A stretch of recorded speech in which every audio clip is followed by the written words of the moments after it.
It's almost fact that the US have had a stranglehold on the short sprints. But this season, where the times have been wacky and our faith has been questioned, do we still understand just how good the US really is? Because if not, after this week's World Relays, there shouldn't be a single question in mind. The USA once again and wins the title for the USA. But the USA complete a hat-trick, become the 4th US team in a row to take the title here. Position, there was going to be no other result. 37.4. The World Relays in the Bahamas was this week's main attraction, and for those of you who don't know, this is the main Olympic qualifier for relay teams. But for me to cover both qualifying and finals, that would be a 20-minute video solely on relays. You know I ain't doing that shit. I'll link the results in the comments. Otherwise, we're focusing on day 2, where all the fastest teams who got the Olympic qual on day 1 battle it out for a fat $70,000 prize. Kicking it off with the mixed 4x400, the USA lead into it major favourites, with Ireland and the Netherlands in a pretty close 2nd and 3rd seed. Bowling kicks up some mad ground on the first leg to put the US in a position that suits their ego. But the second leg gets interesting. We get a Ireland's Adeleke and Netherlands Klaver matchup. They go stride for 200 meters, but Adeleke just starts moving with about 100 to go, going from 4th to a very close 2nd, making Klaver look human. 50-second clockings yesterday for Adeleke, and she still looks unbelievably strong. The third leg doesn't change much, and the US rounding the final lap with a massive advantage. But now, it's the FemK Bowl show, and she's up on the field from the go. Moving serenely up past Nigeria, has her sights set on Kendall Ellis. Died, because she knows as she closes she's going to need some running room if she wants to pass Kendall Ellis. What a battle this is. Maudsley digging in again. FemK Bowl also working hard. Kendall Ellis has found something for the USA. Kendall Ellis finds the answers and wins the title. In the end, it did prove too much, even for our main protagonist FemK Bowl, and the US holds on to a pretty sizable gap with the Netherlands in 2nd. Well run from Kendall Ellis to hold off an incredible bowl charge. Now this just begs the question, how many can the US win? Again, the US head in the favourites, but Great Britain put together a solid race yesterday and are seated only 1/10 of a second behind them. And from the gun, Tamari Davis is screeching off like a dragster, hands off to Gabby Thomas, and it's just already over. USA, but Gabby Thomas has got the baton. The baton there out of it.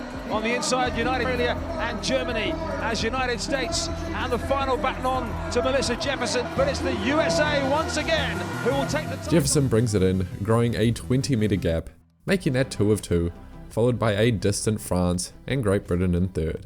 And at this point you might be asking, where the hell is Jamaica? The men's walk in and it'd be apparent who was coming out on top here. With a lineup of Lyles, Benerick, Lindsay and King, who was challenging them?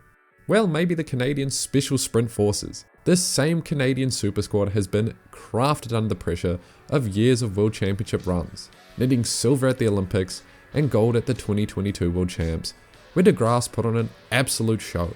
And to be fair, you can never count out the Asian relay squads. But off the gun, and Lindsay is a man possessed. He's caught Italy on the first curve.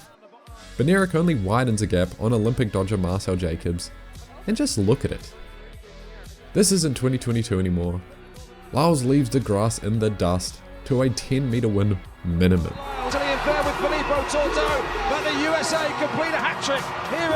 That's 3 of 3. Position, there was going to be no other result. 37.4. Well, it might just be Ireland. For once, they head into this one with the top-seeded spot, closely followed by the US, who did jog their final leg last night. The US again build a small lead off the first leg, and now it's in the hand of Gabby Thomas, who just got done with her 4x100 meter leg minutes ago. And she lays down destruction. Away for the USA, and Mia Nielsen on the leg for Great Britain, trying to make some progress past a couple. Iga, Baumgart, Vitan, Gabby Thomas. This is a fine leg for her. This is just ridiculous. No one is coming back from this. And the US finish with a 40-meter gap for their 4th win of the night. Gabby making herself a damn bag. The 4th US team in a row to take the title here. Can they do 5 of 5? No, they can't. They got DQ'd last night. This race is a free pass for another country to strut their stuff, and who else would it be but the boys from Botswana who took the top seed in yesterday's qualifier. Leg 1 is somewhat neutral with Italy holding a slight lead. Italy with Lucas Cito in the blue in lane number 4. But Leg 2 and Tobago was off like a superhero, taking the baton from a third to a lengthy first place in only 200 meters. He just makes it look so easy. And this on the way to a solid 43-second split. But who trusts relay splits? Looking ultra strong over 400 meters. And honestly, Botswana put in a solid clocking, holding off the pack. A proper team effort to take home the only non-US win of the night. And look at this, moving away from the field. This time there's no... And in a time that I'm not even sure the US would have beat anyway. Also a solid second by South Africa. 4 out of 5 races won by the US, and only because they fucked it up for themselves by getting DQ'd. Yeah, that sounds about right. Back in the quals though, we did get some pretty sick highlights. Joeseph the Bullet FanBULLET with the craziest final leg you've ever seen in a pro race, going from 5th to 2nd to secure Liberia's Olympic spot by a 1,000th of a second. Down the outside with Yannick Bull, it's Germany, Switzerland, Liberia, we're charging! That's going to be tight. And they go berserk celebrating in their sexy swimsuits. Lastly, Poland Swoboda put in work, swooping past 3 women herself to take a clean win for their qualifying spot. They did drop the baton in the final though. And while every top sprinter was out having some fun in the relays, the rest of track and field ticked on in the background to some pretty cool happenings. Firstly, 2 big female names in the sport made their seasonal debuts, and these girls do not disappoint. Sydney McLaughlin-Vrone, the legendary women's 400 meter hurdle world record holder, is back in action, and she's making everyone else look like fools out there. Clear through 3 hurdles. A 12.71 in the 100 meter hurdles. That's an Olympic qualifying mark. Just to double back in the 200 for an even more impressive run, an insane 22.38 seconds. And it looks like Sydney all the way. Yeah, okay, there was some friendly wind, but that's bloody crazy for a 400 meter hurdle specialist who's actually now a 400 meter flat specialist. Whatever the case, she has inhuman range. Might add, this time would have easily won last week's Diamond League.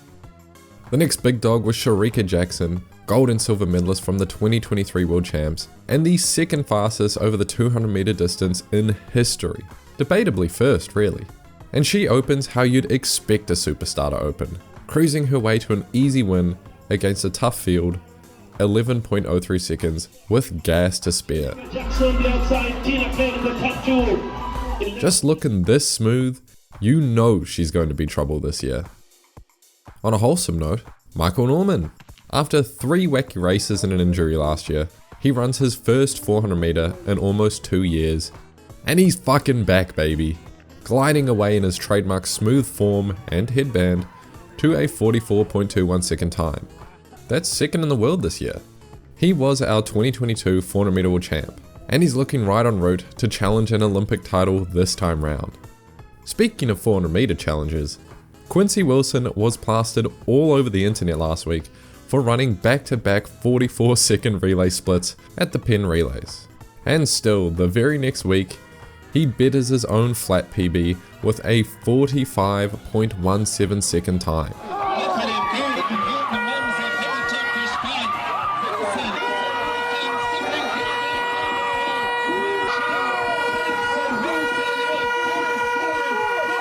What is this kid made of? Historically, it's a rarity that the best pro athletes continue these type of performances from early to late season. But I'm thinking if anyone could do it, I bet it's goddamn Quincy Wilson.